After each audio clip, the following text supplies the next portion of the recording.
지금 전 세계에는 돈이 너무 많이 풀려 있습니다. 2025년 기준으로 전 세계 경제 전체를 1로 봤을 때 돈의 양은 1.21 정도가 됩니다. 쉽게 말해 실제로 만들어지는 물건과 서비스가 1이라면 그걸 사고 팔기 위해 돌아다니는 돈이 1.21이라는 뜻입니다. 예전에는 돈보다 물건이 많았는데 이제는 돈이 훨씬 더 많아졌다는 거죠. 이 말은 겉보기엔 좋게 들릴 수도 있습니다. 돈이 많으면 사람들이 더 잘 살 수 있을 것 같고 기업도 더 많은 투자를 할 것처럼 보이니까요. 하지만 문제는 돈이 너무 많아지면 돈의 가치가 떨어진다는 점입니다. 이걸 경제에서는 화폐 가치 하락 또는 인플레이션이라고 부릅니다. 쉽게 비유해 보겠습니다. 만약 어떤 마을에 사과가 10개 있고 돈이 10장 있다면 사람들은 사과 한 개를 1장으로 살 수 있습니다. 그런데 돈이 갑자기 20장으로 늘어나면 어떻게 될까요? 사과는 그대로 10개뿐이지만 돈이 2배로 늘었으니까 사람들은 사과 하나에 2장을 내야 살 수 있게 됩니다. 이게 바로 물가가 오르고 돈의 가치가 떨어지는 원리입니다. 지금 전 세계가 바로 이런 상황에 있습니다. 2008년 금융위기 때도 2020년 코로나 때도 각 나라 정부와 중앙은행이 경기 살리겠다고 돈을 많이 찍어냈습니다. 그 결과 지금은 돈이 너무 많아져서 물건값과 자산 가격이 함께 오르고 있습니다. 이럴 때 사람들은 불안해합니다. 내가 가진 돈이 점점 가치가 떨어지면 어떻게 하지? 그럼 어디에다 돈을 두는 게 좋을까? 이런 생각을 하게 되죠. 이럴 때 사람들이 선택하는 대표적인 방법이 바로 주식 투자입니다. 왜냐하면 주식은 단순한 종이 한 장이 아니라 진짜 가치를 만들어내는 기업의 일부를 사는 것이기 때문입니다. 돈은 중앙은행이 마음만 먹으면 더 찍어낼 수 있지만 기업은 사람이 일하고 물건을 만들고 서비스를 팔아서 가치를 만들어냅니다. 그래서 돈의 가치가 떨어져도 기업의 실제 가치는 잘 변하지 않습니다. 예를 들어 오늘 코카콜라 한 병이 $2라면 내년에는 $2.2가 될 수도 있습니다. 원자재나 인건비가 오르면 가격을 올릴 수 있으니까요. 그럼 코카콜라를 파는 회사의 매출도 이익도 자연히 늘어나겠죠. 즉 물가가 오를 때 물건 가격도 함께 오르고 그 물건을 파는 기업의 가치도 올라갑니다. 그래서 이런 기업의 주식은 돈의 가치가 떨어질수록 명목상으로는 더 비싸집니다. 이 원리를 간단히 요약하면 이렇습니다. 돈의 가치가 떨어질수록 돈으로 표시된 주식의 숫자는 올라간다. 즉 화폐가 약해지면 주식의 가격은 오르게 됩니다. 하지만 이게 모든 기업에 똑같이 적용되는 건 아닙니다. 예를 들어 물건 값을 쉽게 못 올리는 기업은 반대로 힘들어집니다. 원가가 오르는데 가격은 못 올리면 이익이 줄어들기 때문입니다. 그래서 인플레이션 시대에는 가격을 올릴 수 있는 힘이 있는 회사가 강합니다. 그럼 어떤 회사가 그런 힘을 가질까요? 대표적으로 브랜드 가치가 높은 회사들입니다. 애플, 삼성전자, 코카콜라 같은 기업은 가격을 조금 올려도 소비자들이 계속 사줍니다. 전기가, 가스가, 식품이 없어서는 안 되는 산업처럼 사람들이 꼭 써야 하는 물건을 만드는 기업들도 강합니다. 또 한 가지 중요한 점은 단기적으로는 주식시장이 흔들릴 수도 있다는 것입니다. 물가가 오르면 중앙은행이 금리를 올리기 때문입니다. 금리를 올리면 대출이 어려워지고 돈이 시중에 덜 풀립니다. 이 시기에는 주가가 잠시 떨어질 수 있습니다. 하지만 금리를 계속 높일 수도 없습니다. 금리가 높아지면 기업들도 가정도 이자를 버티기 힘들어지기 때문입니다.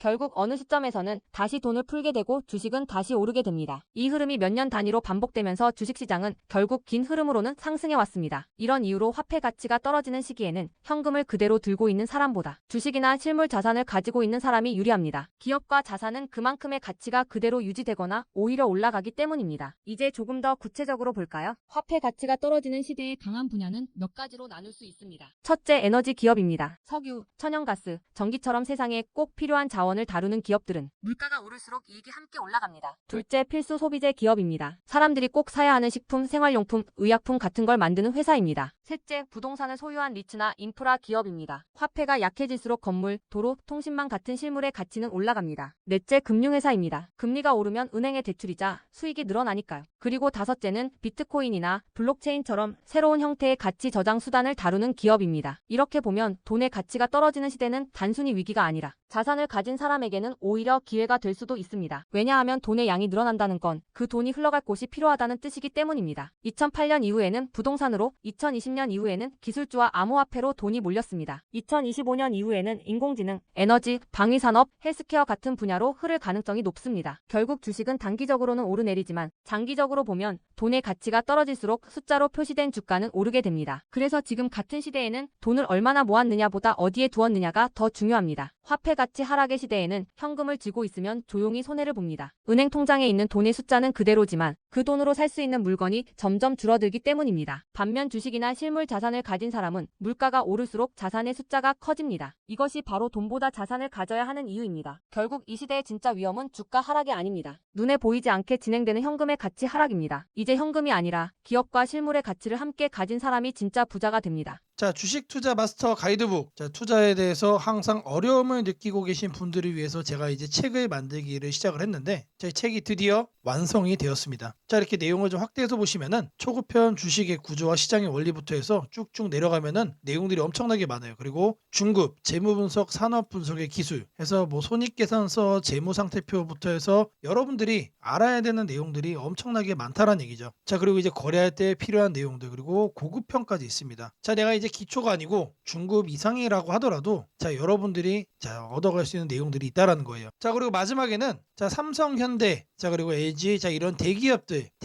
관련해서 여러분들이 꼭 챙겨가야 되는 투자 포인트들도 같이 넣어놨습니다. 자, 그리고 마지막으로는 자, 이런 투자 철학과 생존 전략. 사실 이게 제일 중요한 거죠. 자, 책 내용 같은 경우는 총 38페이지짜리입니다. 자, 그렇게 길지는 않아요. 자, 받아가시면은 하루면은 읽어볼 수 있는 양이다. 자, 그리고 여러분들이 거래를 할 때 책상 한 켠에 놓고 참고하면서 참고서로도 쓸 수가 있습니다. 자, 아직 출판 전이기 때문에 구독자분들에게 무료 나눔 진행을 하려고 합니다. 자, 010-8003-1173번으로 자, 전자책이라고 남겨주시는 분들 제가 직접 만든 자, 이 주식 투자 마스터 가이드북 자, 이 PDF 파일을 여러분들께 하나씩 보내드리도록 하겠습니다. 자, 선착순 100명으로 자, 진행이 되는 만큼 자, 이번 기회 꼭 챙겨가시기를 바라겠습니다.